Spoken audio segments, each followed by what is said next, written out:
منبر تک کے حصے کو سرکار نے کیا قرار دیا؟ جنت کے ٹکڑوں میں سے ایک ٹکڑا کا، جنت کے ٹکڑوں میں سے ایک ٹکڑا. اور انبیاء کرام جتنے ہیں سب کے سب جنتی مٹی سے بنائے گئے اور ان کی مٹی میں کوثر و تسنیم کا پانی ڈالا گیا. اسی لیے انبیاء کرام کے اجسام پاک پر مکھی نہیں بیٹھتی، جو نہیں پیدا ہوتی، مچھر نہیں بیٹھتے، پسینے میں بدبو نہیں آتی، خوشبو آتی. اب حضور جہاں دفن ہے وہیں ابو بکر و عمر دفن ہے. آپ یہ سوچے وہ کس مٹی سے بنے؟ ارے بھائی قرآن کی آیت ہے نا یار، اس میں کوئی حدیث بھی نہیں ہے. منہا خلقناکم وفیہا نعیدکم ومنہا نخرجکم تارۃ اخری، ہم نے تمہیں اس مٹی سے بنایا، اسی میں لے جائیں گے، اسی سے اٹھائیں گے. تو بھائی حضرت علی اس مٹی سے کیوں نہیں بنے؟ تو ایسی تو بے شمار چیزیں ہیں.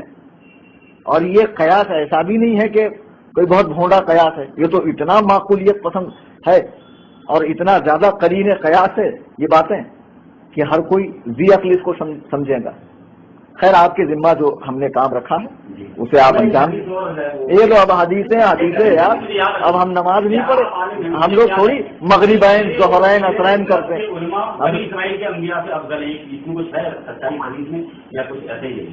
دیکھو میری امت کے عالم، میری امت کے علماء جو بھی وہ حدیث آپ صحیح، میں نے آپ کو کیا کہا، ہماری کتب میں بھی موضوع حدیثیں ہیں، موضوع حدیث، اور علماء نے اس کی نشان.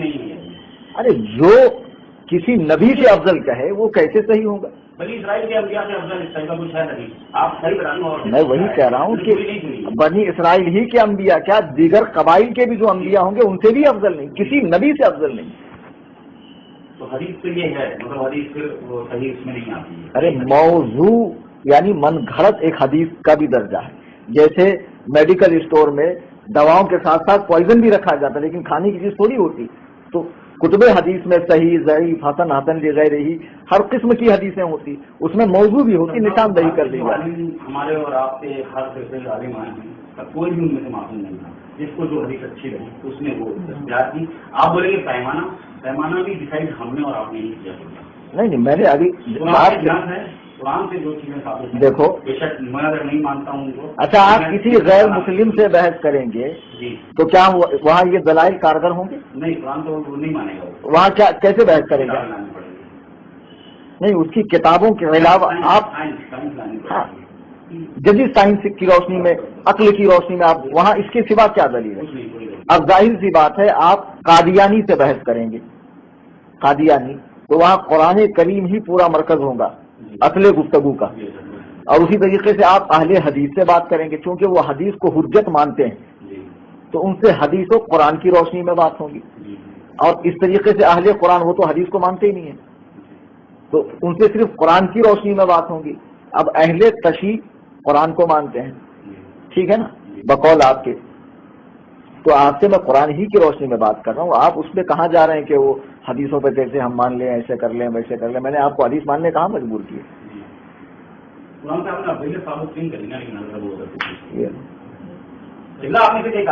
والذی جاء بالصدق وصدق به اولئک هم المتقون. یہ آیت کریمہ کا موقع نزول دیکھو، سورہ زمر کی آیت نمبر 33. نہیں میں اس کا موقع نزول بتا رہا ہوں آپ کو کیا ہے. حضرت ابو بکر ایک جنگ کے موقع پر رسول اللہ صلی اللہ علیہ وسلم نے صحابہ سے اسلام کی مدد کے تعلق سے فرمائے، تو جس سے جو بن پڑا وہ لے کر آئے. اب یہ موقع ایسا تھا کہ حضرت عمر نے کہا آج میں ابو بکر پہ بازی مار لے جاؤں گا، اور وہ ایسے کہ ابو بکر تو مالی اعتبار سے کمزور ہیں، تو آج میں اپنی آدھی دولت اسلام پہ خرچ کر کے سرکار کا چہیتا اور قریبی بن جاؤں گا. وہ آدھا مال لے کر، اور یہاں حضرت ابو بکر کے گھر میں جو کچھ تھا سب کے سب لے کر آ گئے. تو پھر رسول اللہ صلی اللہ علیہ وسلم نے فرمایا ابو بکر، عمر سے پوچھا عمر کیا چھوڑا؟ کہا آدھا مال چھوڑا. ابو بکر سے پوچھا آپ نے کیا چھوڑا؟ بولے اللہ اور رسول کو چھوڑا. اس موقع پر یہ آیت کریمہ اتری، اور اس کا ایک موقع نزول یہ بھی بتایا جاتا ہے کہ معراج کا جو واقعہ نا اس کی تصدیق بھی سب سے پہلے حضرت ابوبکر صدیق نے کی. آپ کو پتا ہوگا نہیں بات. جب ابو جہل نے کہا کہ ابو بکر یہ بتاؤ کوئی شخص یہ کہے کہ میں رات کے مختصر سے حصے میں ساتوں آسمان گیا، جنت جہنم گیا، سدرۃ المنتہا گیا، تم مانو گے؟ ابو بکر نے کہا اس سے بڑا جھوٹا کون ہوگا جو ایسی بے تکی باتیں کرے. تو ابو جہل نے کہا لو کر لو بات، یہ تمہارے نبی کہہ رہے ہیں ایسا؟ تو حضرت ابو بکر نے کہا میرے نبی نے کہا؟ بولے ہاں. تو کہا اللہ کی قسم وہ اس سے بھی مشکل کہتے تو میں مان لیتا. وہ اس سے بھی مشکل. نبی نے فرمایا نا آمنا و صدقنا, تو جو ہر بات پہ آمنا و صدقنا کہے, ایمان لائے, سچائی کا یقین کرے, اس کو پھر قرآن نے اس کو متقی کہا ہے. اور قرآن جس کو متقی کہے اس کا مطلب کیا سمجھ؟ تو ہمارے دیش دو ہے